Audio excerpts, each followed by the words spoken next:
Hey, deserving listeners, let's continue watching Baby Reindeer. I've already watched the full season, but I'm reviewing and reacting and talking about my clinical experience.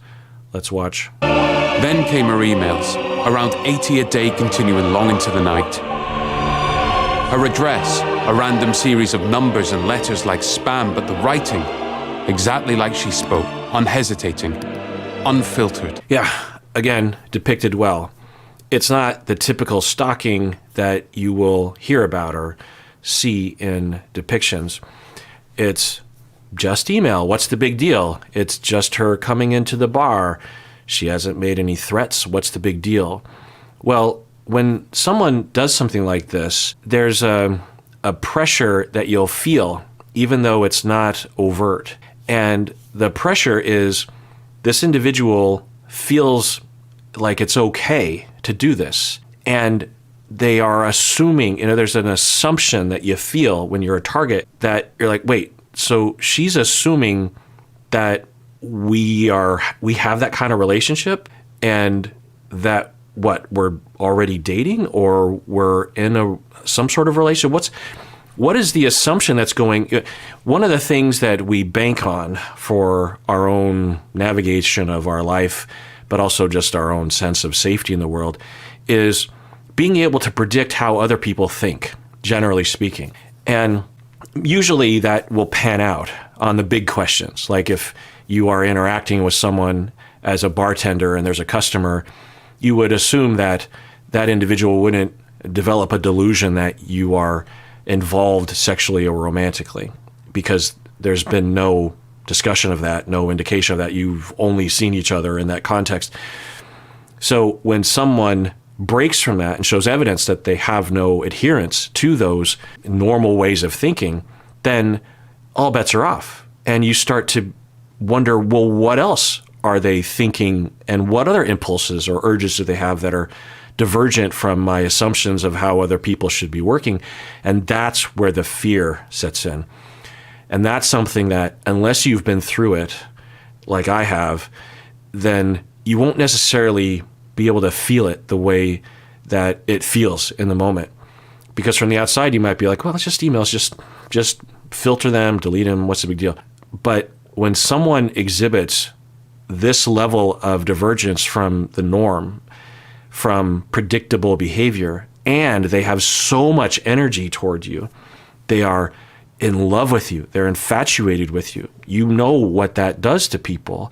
You know what that can result in. Normally, it's a good thing when you're both infatuated, right? But when you get that, you think, okay, I can't predict what they're going to do. They don't have much to lose because their life is not going well. They don't have any other options. No one else is around. And they are highly motivated to be with me. And also, I've already been nice to them. And if you have even just a typical mindset, but particularly if you have been through some things in your life, you start thinking, well, it's my fault that this is happening. But watching this from the outside, of course, for Donnie, it's not his fault. He's just being a nice bartender. And she's making all these assumptions. Under no circumstances should she be doing this. Earlier, he made that joke because the other guys, an ill-advised joke. But, anyone in Martha's position typically would be, oh, he's joking. Or at the very least, she might, the person in Martha's shoe would be like, well, is that a joke / maybe serious? But then she would proceed to test the waters like, hey, do you want to go out on a date? And then he'd say, not really. Then, okay, well, that must have been just a joke. And another element of narcissism being presented of it, I want it to be this way. I need it to be this way. So it is this way. And I am entitled to email every 2 minutes after this in the same way that a child will feel entitled to bid for control, bid for attention, this sort of thing. And so this is that slippery slope. And this is why it's important to recognize this, not only if you're a support person, but if you are experiencing this, because when you can see it, when it begins, then it'll alert you that you need to take drastic action to put the kibosh on it. Because if he had that awareness and or people around him to help him, and a culture that was more aware of this, particularly for male victims, but really everybody, then he could have, I'm just trying to think what I would have done if I was in his shoes. Well, one option is the next time you see her, you just say, hey, I just want to clear something up. That joke that I said yesterday, I was just joking. It was a stupid joke, and I'm sorry. I should have said it, and I apologize. And under no circumstances are we in a relationship. You're a customer. You can come in and we can talk, and I like you as a customer, but that's it. I guess this is reminding me of having clients who will fall in love with me or become infatuated with me. It happens. It's a normal thing for clients to do, and it's completely acceptable for a client to do that. I, as a man, have the privilege of not worrying so much about the consequences of that, but it's a normal part of transference, and I have a whole system around that and a way of therapeutically managing that. But anyway, it's reminding me of those kind of conversations that you just establish the boundary in a kind way, in a firm way, and you are overt about it. He doesn't do that because he doesn't know to do that, or it hasn't been modeled to him, which in all likelihood it hasn't been modeled to him, and or he doesn't really have someone that can fill that ego. You could argue that he has another version of narcissism, a more underground, covert narcissism. I wouldn't say that, with his stage, he needs that. I don't know what to say about his personality with that, other than he's been through some stuff and he has some self-esteem issues.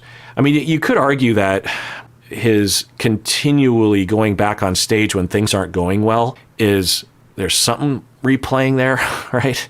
But most comedians will say that when they started out, they bombed all the time, but they just kept working on it, and eventually they find their voice and their audience, and they get into the groove. So there's nothing really to say there. But anyway, he needs that. Now, if he had that being fulfilled, or had avenues for that being fulfilled in other ways, he wouldn't depend on his stalker to make him feel better, right? Somebody hurt you, didn't they? I can tell. You're like a warrior with a chink in the armor. Yeah, I remember seeing this scene in the first episode and thinking, well, she's making some assumptions there. But then seeing his reaction, the way it's written and depicted, I was thinking, oh, is she actually sensing something? And then, of course, we see. And how ironic it is that that previous victimization is what is compelling him to even tolerate or be attracted or working something out with this Martha character. So this is another element that is not usually depicted or understood when you are involved with an abusive individual, whether it's stalking or in a marriage or a friendship or in the workplace. It's something we don't usually talk about, but you can absolutely have a high control, abusive relationship at work, whether it's your boss or a coworker or even someone that works under you or a customer. And so for him, he has a desperation and an isolation, and she is giving him attunement and seeing him. She is perhaps seeing something that no one else has seen, and she cares. She has a lot of energy towards that. And that's another thing to incorporate into your understanding of narcissism is that the care and the compassion is there. It's real. It's all there. It's all that humanity is there. It's just heavily impaired and eclipsed by their constant fear of running out of narcissistic supply. But when they're getting their narcissistic supply sufficiently and they calm down a little bit, I mean, they're always in a state of distress to some extent, but they get to a certain level of distress that they can kind of breathe and enact and feel empathy and enact their compassion. And that's what we're seeing right here. And if he is not getting that anywhere else, which he isn't, then this is a very attractive element of this, very compelling, of like, oh, wow, she sees me. And that's another element of if you are isolating for good reasons, but if there's no way out of that, if you don't have a plan out of it, and I'm guessing he was already isolated to begin with before being victimized by the Darien character, then you are at risk of being attracted to people like this who force their way in. They are abusively pushing things beyond your rights and your boundaries and getting inside, and that's horrible. But at least someone's inside. Someone is seeing you. Someone wants to know you. Heartbreak? No, I'm fine. That's what a warrior would say. But I can see. Now, I suppose some people would characterize this as a ploy, manipulation, insincere. And it could be, but it also might absolutely be sincere. Who was it? Martha, can you let go of my hand now, please? I want names. Martha, please. Names. Martha, please. Names. Martha, please, let go. Ironic that as the internet reacts to this, they're like, Richard Gadd, we need to get names. They're going to figure it out, even though he has been very vocal saying, don't do that. That's not what this show is about. I don't want people to be figuring out who I'm talking about, please. And people are like, you will tell me, in the same way that she is.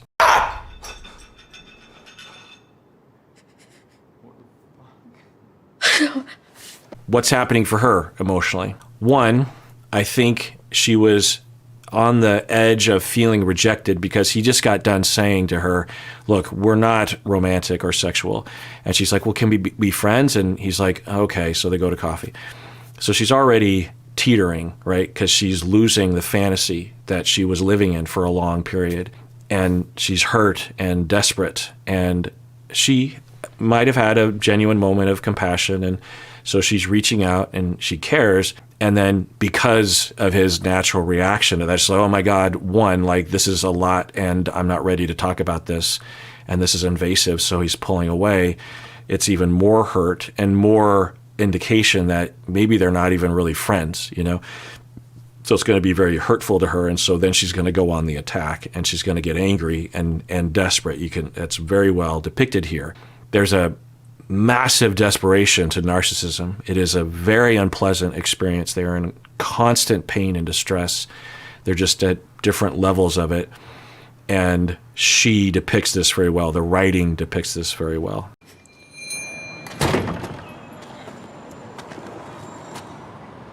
What way are you walking? This way. I'm this way. Thanks for the brownie.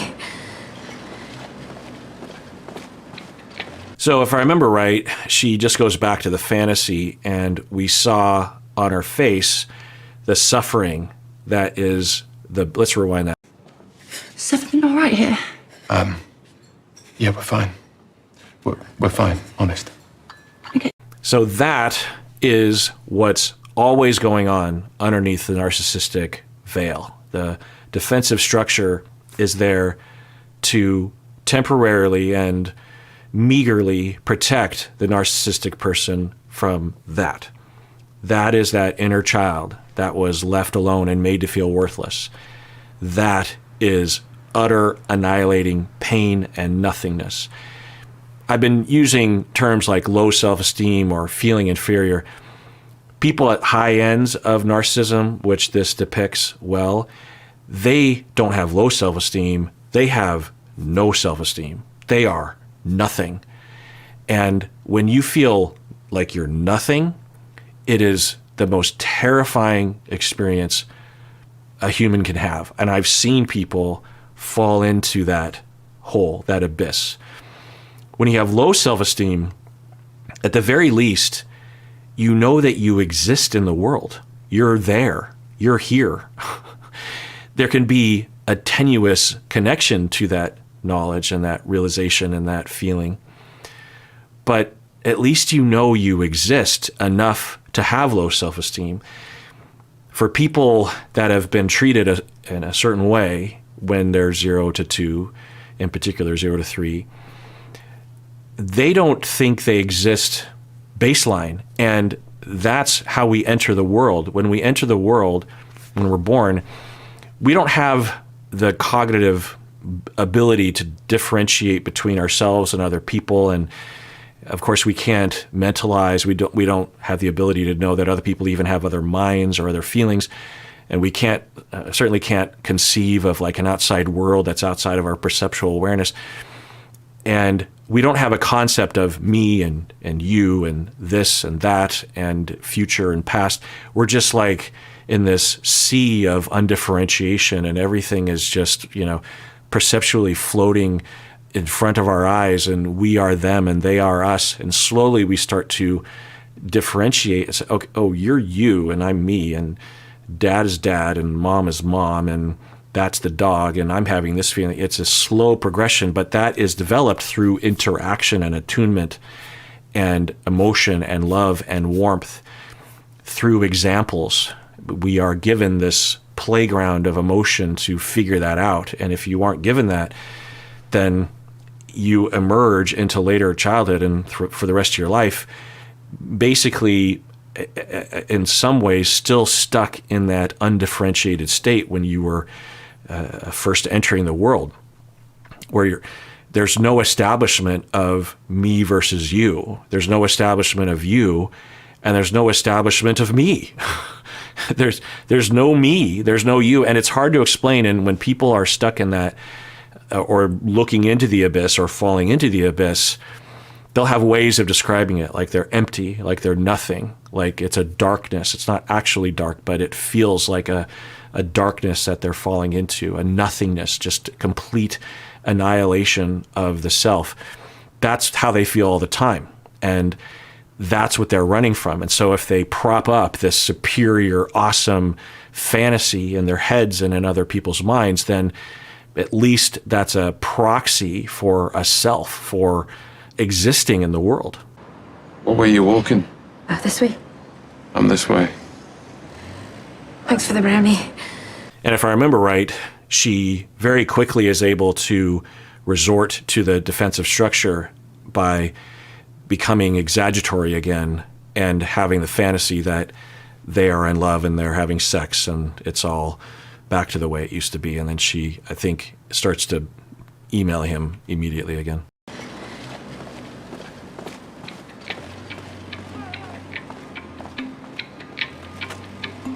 I will say that typically when people with narcissism will have that decompensation, it'll last longer than what it did right there, particularly because he didn't give her any indication that things were different. But it's not unheard of for someone to quickly resort to the fantasy.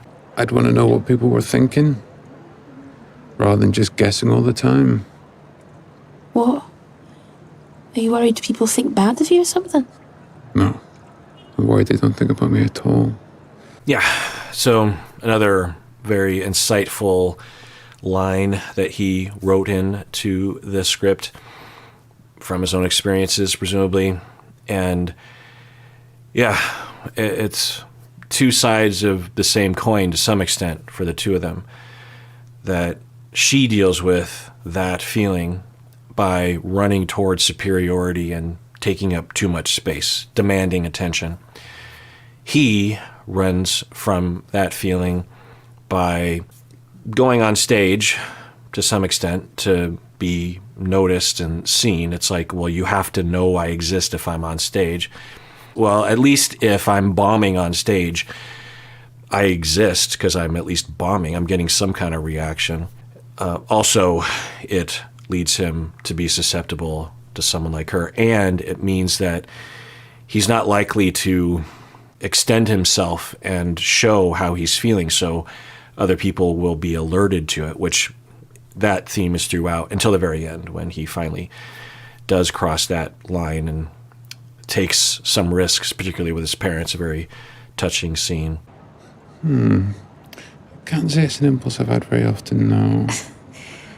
I wish humans had a chin zip, one that would open all the way to their bellies. I just unzipped them and tucked myself away. So it's hard to know what she means by that. I'm guessing a lot of people, when they hear that, they think, "Oop, psycho," but that is a child view where you are trying to return to the womb, or you want to be fully enveloped, right? I guess there could be like a vor fetish theme in there as well. But that's not an uncommon wish or desire, really, for all of us, right?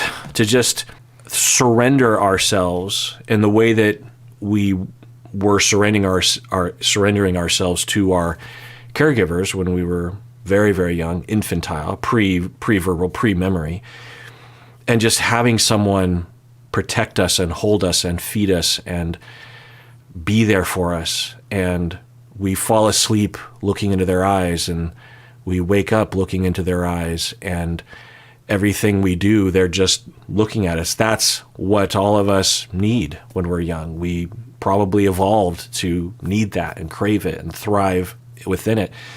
Children that are denied that sometimes will just mysteriously die in the hospital because they weren't given that kind of physical affection and eye contact. Who knows why that happens? It could be a mechanism that kicks in to put a child out of its misery, because if no one's paying attention to the child when they're very young, they're not likely to survive later on. I don't know if that's a theory at all, but it's, I'm just throwing it out there. The point is that we're very much oriented from the day that we emerge into this world to have that connection and to have that envelopment and to have that container, emotional container, that protective layer, and to crawl inside some. You could argue there's an insertion and an entitlement and an aggressiveness to that metaphor, which could be a result of her anger and her wanting to open some, it's one thing to say, my superpower that I wish is I could just make people love me or something, but to unzip, right, to possess and be aside. But, at the very least, the way I read this, it's like, and the way she's describing it is just like that all-encompassing womb feeling. How she started hanging around outside his house and falsely reporting him to the police. Yeah, I can't watch much of this scene because of the Turtles song in the background for copyright issues on YouTube. But I want to highlight how individuals who exhibit this behavior will tend to have a serial nature to the behavior, serial stalker. In all likelihood, this character, as it's, based on an actual human being, not only stalked Donnie and also this famous person, barrister, lawyer, David, someone, I can't remember the name, and terrorized his family, but she probably stalked multiple people before that, right? There tends to be a progression, a worsening of the behaviors. Similar to the Darien character, in all likelihood, that wasn't the first time. And in all likelihood, it was a progression. We see, I'm not going to watch that episode, by the way. Like, it's, I think when I was watching it originally, I had to turn away from the TV. It's rough to watch. It's awful. Anyway, so the Darien individual, based on a real person, in all likelihood had a progression, a worsening of the victimization over time until we see his modus operandi with Donnie, right? He probably added things as he went. We saw that in the allegations for Bill Cosby. We at least pieced together different accounts of it getting worse. Eventually, Bill Cosby allegations are that he would just do it on set in his office, right, of his TV show. He would just have a young woman into his office. He would drug them and then rape them. And there wasn't seemingly any effort to cover it up or anything. Whereas, you imagine the first number of times that Bill Cosby did it, there was likely a longer period of grooming and more efforts to cover it up. But eventually people get relaxed, or they realize they don't need to do those things. Harvey Weinstein had a similar progression. And so we see that here.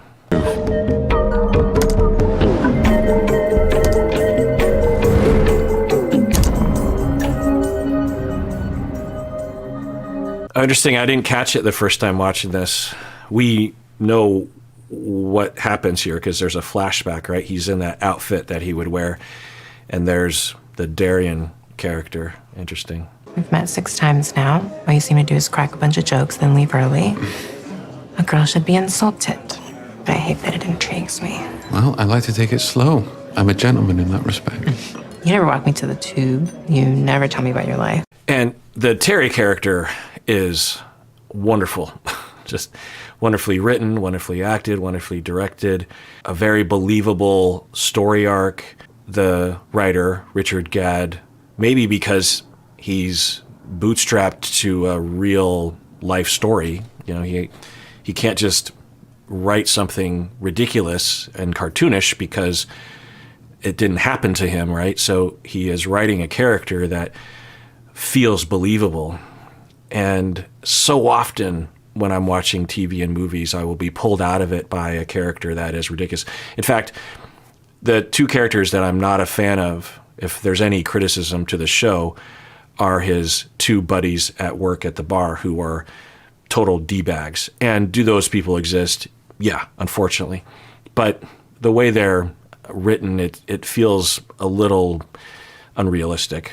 Could it happen? Sure. But again, whenever they were on screen, I just felt like, oh, I didn't notice it consciously until later, but it would pull me out of it. You know, there's a way to write those characters in a way that did all those things that they did, but just made it seem more believable or something. It almost seemed like I was suddenly watching like a different TV show, like a more cartoony one. Anyway, but the Terry character, there's a lot that we could say about her arc and how she's seeing it, and the strength of character that she exhibits, and the humanity that she exhibits. It's just, whenever she was on screen, it was like, oh, there's a tether to health for Donnie. Philosophy go down well on the construction site, does it, Tony?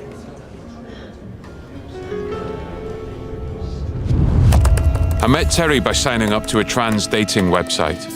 I changed my name from Donnie to Tony and invented a job and an entire persona as a... Yeah, so not all victims will exhibit this or resort to this or need to resort to this, but this does exhibit a category of victim reality that, because of the victimization and because of the stigma and the lack of support from society and your friends and family and the justice system, you need to figure out a solution, right? And you need to deal with that somehow. For Donnie, what he wants to do naturally is he wants to start dating. He wants to spread his wings. He wants to meet people, have friends, but he knows that he can't publicly do that. He can't have his real name and his real picture. So he has to have Tony and working in construction and not tell Terry where he works and where he lives and all this kind of stuff, which we understand why. Eventually he goes to the police and they don't seem to help. But even if he did go to the police, a lot of the time, all that they can really say, given the law, is, well, you can fill out this form and you can have a restraining order and go down that process. One, that doesn't actually stop the perpetrator from attacking you. It just means that if they come within a certain distance of you or contact you against the rules of the no contact order or the restraining order, then you can engage the bureaucracy of the courts. I've seen this work out. It's maddening. And the solution is that we have sensible and fair laws about stalking And there's movements in that direction, but it needs to be more robust, and it needs to be all over the world, of course, because it's not like only people are stalked in the UK and the United States. But anyway, so you have to adjust to that. You have to do things like this, whether it's making up a persona, or you have to maybe lie to people about things, which he's doing in essence here, but he does it in other contexts as well. You might have to friend your perpetrator on Facebook, like what he did. You might have, I mean, the way they depicted it there was that was a multifaceted decision for him. But anyway, you might have to attend their events, like if they have a birthday party, because you're stuck in this situation. You might strategize. It's better if you actually go to that thing, even though you definitely don't want to go. But if you don't, there'll be consequences. So when people ask you, what are you doing this weekend? Oh, I'm going to so-and-so's birthday party. And they're like, oh, I thought you guys broke up or something. You're like, oh, well, you know. And you have to, if you don't trust them, you have to lie by omission at the very least and say, oh, well, you know, we're still friends or whatever, even though you are not their friend. They, you know, the perpetrator might think you're their friend, but you are not their friend. You have to resort to those things, and then those things pile up, and they make the victim feel even more shame because they feel like, well, I did this to myself. And certainly you're going to get people saying that about you, and it's all horrible. And I'm reminded of how horrible it is, and we're seeing it happen. £2.50, please. You never charge me. I have to. I can't afford it. Thought you were a lawyer, no? What are you being weird for? No, I'm not. I just think maybe it's time we drew a few boundaries. You said. So this depicts well the problem when people who are like Johnny, who are victimized more easily than other people, not that we're victim blaming at all, but that he lacks in assertiveness. And when they attempt to assert themselves, they won't be very comfortable doing it, and they might do it in such a way that in their mind is overly harsh. I think that's where this eventually ends up. And then they regret it, and then they quickly resort back to not being assertive. If you're a non-assertive person, there's various different problems that you'll run into, one of which might be this, where you finally have just had it and you say, I can't take it anymore, and you assert yourself. But because there's no plan, there's no differentiation or little differentiation, there's no practice, there's no support, there's no follow-up, there's no practicing for it, then you'll do it in a way that you won't know how to process later. It'll feel awkward, it'll feel weird. Even if you weren't being harsh, you might judge yourself for being too harsh. I almost all the time when I'm working with people that have chronic unassertiveness due to childhood trauma, I am telling them, no matter how harsh you feel you are being to people, you're still not at the level of harshness that you deserve to be with people.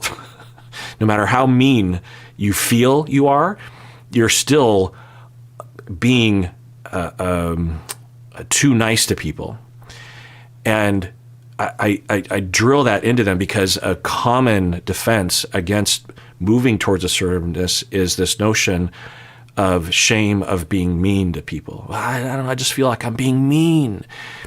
And it'll be over things like this, where it's like, well, one, she deserves for you to be mean to her, my God.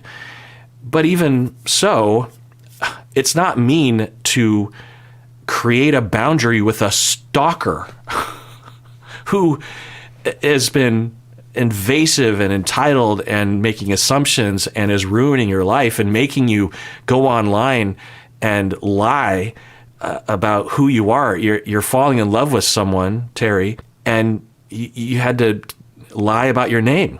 And she's doing that to you. And it's subtle because he can't say, she put a gun to my head, or she threatened to slit my throat, or she attacked me, or anything. That's the insanity of this victimization, is that you can't point to anything. It's elusive. And if you are telling what you're experiencing to other people and they don't know what stalking typically looks like or feels like, then you'll get confused looks or judgmental looks. Like a common thing that stalkers will do is they will show up to your workplace because you're stuck, right? They might not come into your work, but they might just park seemingly innocently across the street from your workplace. Hey, they're just there having lunch, or they're just there hanging out. Or they'll park their car there and take the bus to work or something, and you see their car. It's just their car. What could that do? That's not going to hurt you. It's just their car. Yeah, he's just having lunch. What's the big deal? What's the harm? Just ignore him. This kind of thing. If you've ever been through that, the implication is there. It's just like It's Always Sunny with Dennis's. It's the implication. And stalkers, high control people, will use this either inadvertently or they will do it on purpose. They know that you know the implication. I know where you work. I can get to you. I have the right and the power to make your world even smaller. I want you to be afraid of me. I want you to know that I know where you are. I want you to know I'm watching you. And you don't know when I'm watching you, but sometimes I am watching you. Maybe I'm watching you all the time. Maybe I've already broken into your phone. Maybe I've already broken into your computer. Maybe I'm in your closet when you get home. I know that you will think that. And that's what this is doing. So he deserves to push back and create a boundary. Now, if I were to talk with him before he did this, I would say, let's make a plan. And I would imagine a better plan would be, look, we have to prepare. And then you're going to do this thing that you decide. We're going to collaborate, and you're going to decide what to do, and you're going to do it. We're going to have a follow-up because it's not going to go well. The Marthas of the world aren't going to be like, oh, message received. Okay, moving on. No, they're going to escalate. She's committed. She's not just going to give up. It's going to get worse. So what do we do to account for that? How do we get out ahead of that? How do we give Donnie support? How do we make sure he's not walking home alone? And by the way, I think they're walking through Camden. I don't know if they call it Camden, but there's that waterway with those boats. And when I was in London, which I loved London, it's a great city, we would walk from our place on Baker Street-ish. What's the park there? The Beatles have a picture from one of their albums. What's the park? We were in Marylebone or Marylebone, or I don't know how they pronounce it, and then Regent's Park, right? And then Camden. Anyway, a very lovely little zone for walking. And so to have these scenes, those really horrible scenes, associated a nice memory of me and my wives with horribleness. Anyway, so, you'd want that full plan, but what he's doing here is likely to cause him to feel awkward at the very least, and maybe guilty and shameful, so he pulls back. And of course, he needs a holistic plan of not only this, but how are we going to help you with Terry? Because you're going to have to tell her you've been lying to her even more. He's already done a little bit of that. But also, you need to have a lot of love and support around you so that during your doldrums of life, you don't turn to her or someone else for support or self-esteem or something, or validation. All of those things need to be in place before someone just decides to take this action against someone. But often advice online or advice from friends will be like, yeah, you just have to draw a boundary. That's too simplistic. It's true, but it's not likely to work if that's all that you're doing and all the advice you're giving, as it didn't really work here. What is it? The age gap.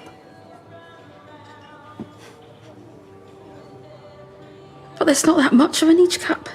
Yeah, but by the time I want kids, Yeah, this depicts that pretty well, and that's a theme moving forward in this series, is that frustration that the audience will feel, right? And of course, for Richard Gadd, he's writing this in there, frustrated with himself, I'm sure, but almost universal that people will do this. And this is how stalkers and abusive people will get away with it, is that for the rest of us, we care. So we don't want to hurt people's feelings. We don't want to create an awkward situation. We don't want someone to hate us. And abusive people will either inadvertently or advertently use that against us. So in this example, he goes into it as like, I'm going to be assertive, and there's Terry and it's my life here. And he does one thing of just charging her for the Diet Coke. And as soon as she has one of the various different reactions that we would imagine, she's crying, he crumbles. And so that's why you need plans and supports and aftercare and all the things, maybe even someone there with him, that kind of thing. You would want his coworkers to be on board, but the cartoonish versions of his coworkers, we can't imagine them being on board. But in real life, there might have been a way to get them on board. Martha! Martha, what are you doing? Fucking what the f***? Okay, I'm not going to watch the rest of this scene, at least on this channel. If you've seen this show, you know what happens right here. It's a sexual assault scene. Brilliantly written. It's not always looking like this, of course, but this is very believable and very common in the elements of it. And the way that he reacts, maybe he did this on purpose. The reindeer, deer in headlights. We have fight, flight, freeze, appease, or faint. The 5 Fs. And he freezes, and to some extent appeases, but mainly he freezes. And to the viewer, we're wondering, does he like it? And the answer to that question is no, he doesn't like it. It's non-consensual. Now, might his body respond to friction? Yeah, that can happen. And that's one of the problems with our society when it comes to male victims, is that there might be orgasms or erections involved.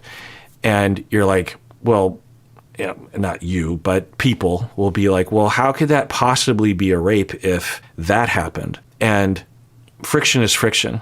The body reacts that way. Also, for victims, they might say, this will go over faster. This will be over faster if I just kind of go there in my head or allow it to happen. Also, if you've been victimized before, as he has, then there's that connection. And he gets into that later about how maybe this is what I want, because your mind eventually runs into a wall of like, what do I do here? I'm trapped. Well, one of the doors you can just create out of thin air to get through that wall is to say, I want this. I wanted this. I've always wanted it. I'm a sicko, or I don't matter, or whatever it is. And that is still a lot of suffering, but there's a little less suffering because you're consciously thinking, this is what you want, right? So this scene was hard enough to watch. Ooh, this is episode 4. A whole other ball of wax, but yeah. And what a powerful scene, what a brave individual Richard Gadd is to put this out there. And kudos to Netflix for greenlighting this project, kudos, really. And Netflix clearly gave them a lot of money to do this show right, to shoot it right, to fund it well enough. So, kudos where kudos is deserved. But I'm not going to watch the rest of this. And you're not fucking staying. Don't get stuffy with me. You're lucky I'm still interested after you pissed off from the pub and blocked me on Facebook. I'm not talking about this. If you continue this bullshit any longer, I'll call the police. You wouldn't dare. I'm a lawyer. So a couple things to note here is it would be understandable if Donnie were to be violent with her in this moment out of frustration, or to grab her and physically remove her from the premises. That would be understandable. I certainly would understand if he did that, if he had an urge or an impulse to do that, or was pushed to do that. And what that will do is now she can use that against him to control him, hang it over his head, say, I'm going to tell the police about what you did. And or you might just feel like if you go to the police, that will be brought up. That's the insidiousness of victimhood, is that often it'll carry with it things that actually can be pointed at that are totally understandable, but can hinder the validation and the criminal proceedings, right? And the other thing is that she says, hey, I'm a lawyer, you can't go to the police. And he knows that she doesn't really have that kind of power. But imagine if she did. Imagine if she had money like Harvey Weinstein. Imagine if she had power in society like Bill Cosby, right? Then what do? It's like, okay, I could call the police, but I will be crushed by the civil suits and the suing and the lawyers and the, or with O.J. Simpson being buddy-buddy with all the police, right? So what do? And that's corruption, and that's a problem. And that's why we need measures in place that are protected from that corruption, that are advertised and available to victims, advocates that can push past that nonsense. Like with the O.J. Simpson situation, if one was training around this kind of thing, but at the very least there were police officers that were identified and available as trustworthy and as victim advocates. And there might have even been people like that on the LA police force, but it probably wasn't advertised enough, and there's a possibility that those individuals didn't exist. Glimpses as she devoted 15, 16-hour days to a fleeting encounter. Tell us a joke, funny bones. All right, so because he threatened to call the police, she is actually scared and is not contacting him anymore, not coming to the bar. But she's sitting outside of his place, which is just another form of stalking. And it is effective at getting him to relent, and eventually he approaches her. If he had support around him and people in his corner and police and a no contact order, this could be dealt with in a better way. But he's just alone and doesn't feel like he can talk to anyone, and maybe he couldn't talk to anyone because no one would understand. I don't know.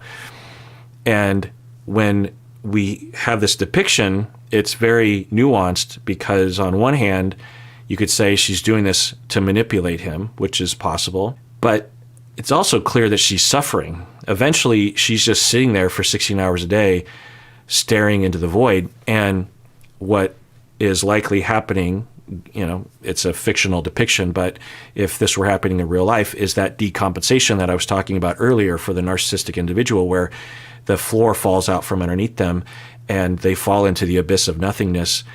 And for her, maybe that's how it looks. For others that I've treated with narcissistic personality, very high levels, they will just cry and yell on their own. They'll lock themselves in a room and just yell and scream. It'll look like a tantrum, and it'll look like they're potentially even suicidal, and they might become that way, but it'll be isolated and it'll be noisy and noticeable.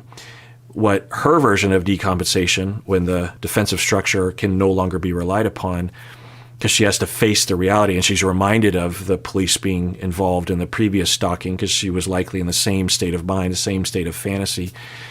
And so she knows what that means, police getting involved. She can no longer conjure the fantasy sufficiently or effectively. And so she decompensates, and her version is to try to get as close as possible, and to just sit there, I guess what we're seeing is a paralyzation of the pain, not knowing what to do. And I think that's depicted very well here.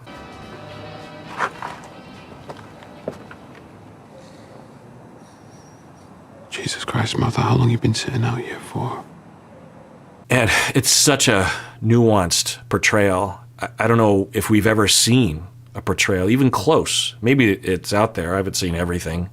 But I wouldn't be surprised if there's nothing close to this regarding a narcissistic individual who is stalking someone, who will exhibit this side, will depict and show and know as the writer.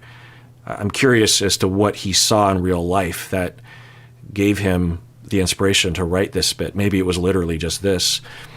but the suffering there and the nothingness that is being depicted here, it's not this grandiose thing to the narcissistic individual. They're not believing their own hype. They never really believe it. This is what's going on underneath it all. This is what they're running from. Her way of exhibiting that or feeling that feeling is almost a dissociation, a shutting down. It's not DSM dissociation. It's more psychoanalytic dissociation of just like separating yourself from your awareness and from your body to just get away from the emotion. She apparently doesn't have a substance problem.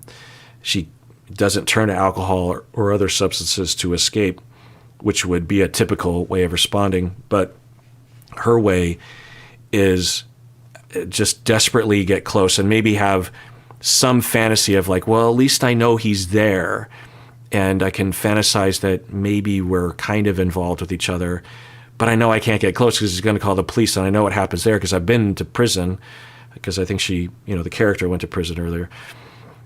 And so I'm just going to sit here, but I know that I'm nothing, and I'm feeling I'm nothing, and I have nowhere else to go. And so I'll get close, but I'll slowly descend into dissociation. And he cares, which is good. And because he has no support and no plan and no advocate with him, he opens the door, and then they're right back where they started. I'm breaking up with you.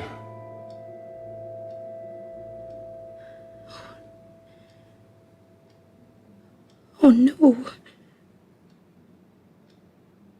Oh no. So eventually he resorts to giving into her delusion. It's not an actual psychotic delusion, break from reality kind of delusion, but it's a distortion, a very high-level distortion that you could say is generally delusional, but not of the schizophrenic, psychotic type. And as with borderline individuals at high levels, they can have what look to be like delusions, and we see it here. And for the high narcissistic individual, it can be framed that way as the fantasy becomes so real to them, whether it's this sort of fantasy or a fantasy of greatness or a fantasy that they are like, sometimes it can take the form of like they're literally an alien. They'll think, I know I'm so superior than everyone else on the planet. There must be some reason, and I think it's because I'm an alien. I came from some superior race, and I'm stuck in this human body. That must be what it is. Or there's a lot of different versions of it, but for her, it's the delusion that they actually are involved with each other, and he is now giving into that as a way to find a way out. And by saying, I break up with you, it's like, okay, I give. And there's a long tradition of this kind of thing in the clinical world where you're struggling with someone with schizophrenia, with psychosis, and they're not responding to you as a client. And then eventually you say, well, I guess I'll just go along with the delusion and help them from within the delusion, something like this. So he's attempting that, but it's not going to necessarily fix the problem, right? Because on one hand, okay, you're breaking up. On the other hand, you're acknowledging that you were going out, which she uses against him eventually. Whore!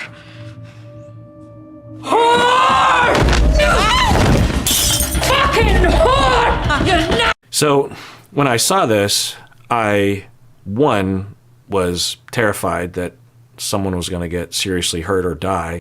On the other hand, if you've been through situations like this, it can actually be there can be a benefit to this in that she is now showing her true colors.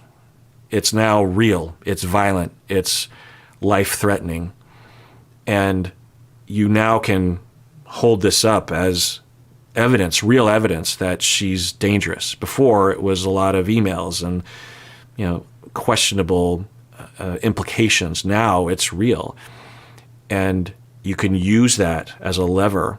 Also, sometimes with people like this, narcissistic individuals or people who are stalking, and by the way, stalkers and abusive people, they can suffer from a lot of personality disorders or no personality disorder. So, there's those two constructs that we're talking about. But anyway, sometimes when you effectively capitalize on a crossing of a line, because it's likely she had this impulse before. She wanted to do something along these lines, to put hands on, but she restrained herself because she knew that maybe that's not okay, it's unfair. Narcissistic individuals have morals, they have compassion, they have empathy. They unless they also are sadistic or psychopathic, they don't want to exploit other people. Baseline, they end up exploiting other people often, but that's not really their desire. And so they have a line where they won't cross it. And when they do this, you can use it against them if you aren't getting the support that you need. It depends, and talk about this with advocates and lawyers maybe, or police, or your friends and family, or a therapist, or all the above. But one of the options on the table here is you can go to her and say, you cross the line. If I ever see you again, I'm calling the cops. If I ever hear from you again, if you email me again, I'm calling the cops. And for the stalker, sometimes they'll pull back because they realize that they did cross the line, and that it's reasonable that the victim is now pushing back. So when I saw this scene, I thought, and no one does get seriously injured. But on the other hand, it's like, well, now maybe you have a lever that you can use against her, either legally or emotionally with her. And it does push Donnie to actually say, that's it. Like, the gloves are off. Let go, Martha! But you just feel horrible for Terry, right? I mean, Terry has to be victimized through this, which is just so unfair. Well, I'm Donnie too. It's just, yeah. And as a therapist, I've treated people like Martha, and she's been victimized in the past. Doesn't justify what she's doing to people, but just the cycle of suffering. All right, well, let's adjourn there. Tune in next time when I continue watching, if you care to. And everyone out there, please take care of yourself and check in with yourself, because you might need to do some thinking or processing or noticing or talking or hugging your people or your animals or something. Take care of yourself, because you deserve it. You really, really do.